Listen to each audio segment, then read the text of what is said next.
माखौ नुहुरनानै BPF आव जइन जाफैखो? आंनि जइनिं जानायनि उद्देश्यआ बेनो जाहैबाय जोङो इसिबां गिदिर माबायाव थानानै जेनेबा नेशनेल पार्टियाव थानानै नोङो ग्रासरुट लेभेलाव खामानि मावनांगौआ बिराद गोब्राब।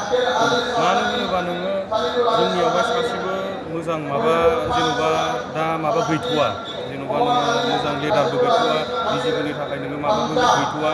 दा सरखार जानानै दंबाबो UPPL आरो BJP सरखार जानानै दंब्लाबो दा प्रमद बर'आ सारा जोंना दाबो जेबो खामानि मावना होनो हायाखै BJPनि कार्यकर्ता जोंनि थाखायबो आरो। ओमफ्राय फारसेथिंजाय मा जाबाय दाउदै बायदि सरखार, बायहां जिहां सरखार। मानो होनबा ओरैजाय खामानि मावनो नागिरबा ओरै जायो, ओरै खामानि मावनो नागिरबा ओरै जायो। माने मोनफ्रोमबो खामानिखौनो साक्सेस खामानि मावनानै होनो हाया आरो। ओमफ्राय फारसेथिंजाय जाहैबाय जोंना बाव फैनायनि उद्देश्यआनो जाहैबाय आरोबाव जोंना मोनफ्रोमबो रिजनेल पार्टियाव थानानै खामानि मावोब्ला जेन'बा नोङो BPFआथ' दा गोबां मानसि जइनिं जागासिनो दं।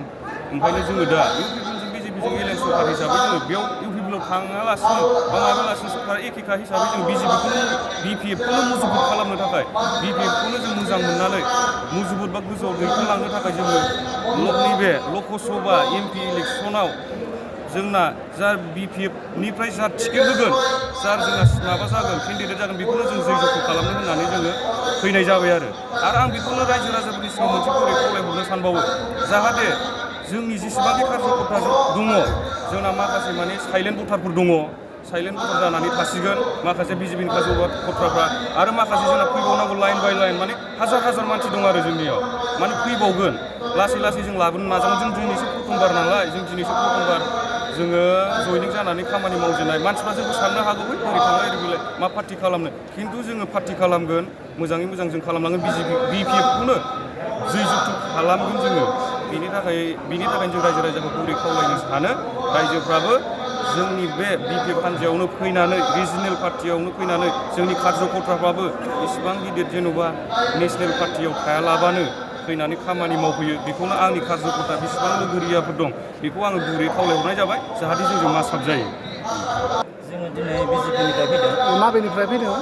आङो चिरां दुवारनि ST मोर्चानि आफादगिरिमोन। ओमफ्राय नैबे बिथाङा जोंना चिरां दुवार जिब मोर्चानि जेनेरेल सेक्रेटारि।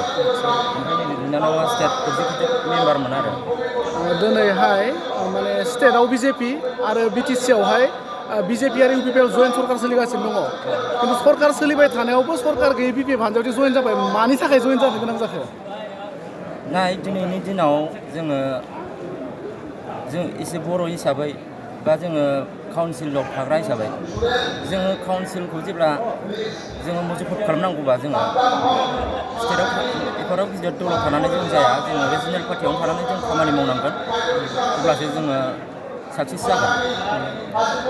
दा BPFआव हाबफैनानै फैबाय थानाय समाव माबायदि खामानि मावलांनो सानो?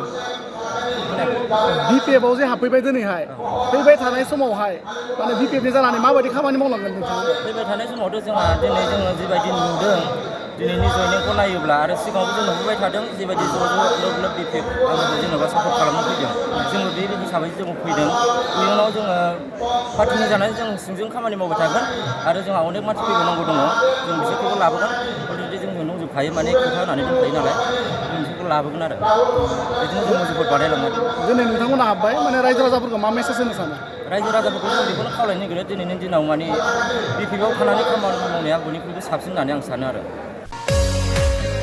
क'क्राझार सहरनि रायजो राजाफोरनि थाखाय गोजोनथाव खौरां। बिटिआरनि गाहाय राजथावनि क'क्राझार सहरनि जेडि र'डजों नांजाबनाय सुदेमपुरि गांजेमा बाजाराव थानाय आइ आफा मेड लाइफ BM हस्पिटालाव रोंगौथि गोनां डक्टर आरो नार्स स्टाफफोरनि गेजेरजों गथ'साफोरनि बेरामजों लोगोसे जायखिजाया बेरामिफोरनि थाखाय होगासिनो दं मोजां फाहामथाय। बे हस्पिटालाव नोंथांमोनहा गोबां फाहामथाय खाबुफोर मोननो हागोन।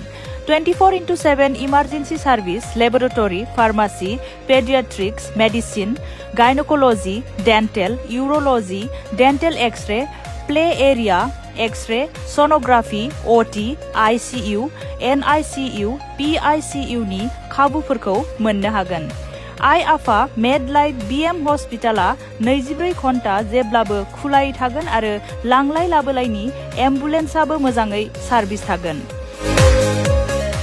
आबुङै खौरां लाहरनो थाखाय 9101655430 8822 688 026 जानबुं नम्बराव खौरां लाहरनो हागोन।